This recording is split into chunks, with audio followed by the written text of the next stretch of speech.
చంద్రబాబు నాయుడు గారి అసమర్థ పాలనకు మరొక నిదర్శనం. అధికారంలోకి రావడానికి మేము అధికారంలోకి రాగానే పెట్రోల్ డీజిల్ రేట్లు తగ్గిస్తామని హామీ ఇచ్చారు. అధికారంలోకి వచ్చిన తర్వాత పోయిన నెల ఏప్రిల్ నెలలో అసలు ఆంధ్రప్రదేశ్లో పెట్రోల్ డీజిల్ దొరకకుండా చేశారు. భారతదేశంలో అన్ని రాష్ట్రాల్లో పెట్రోల్ డీజిల్ పుష్కలంగా దొరుకుతూ ఉంటే ఒక్క మన ఆంధ్రప్రదేశ్లో మాత్రం పెట్రోల్ డీజిల్ దొరకలేదు.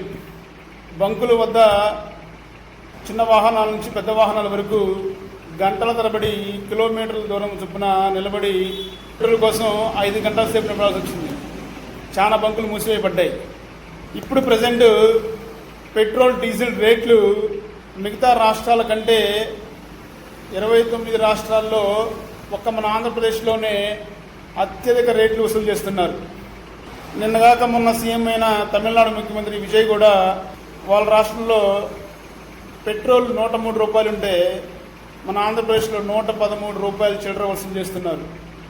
ఈ రీతిగా చంద్రబాబు నాయుడు గారి కూటమి ప్రభుత్వం ఆంధ్రప్రదేశ్ రాష్ట్ర ప్రజల నడ్డివిరుస్తుంది.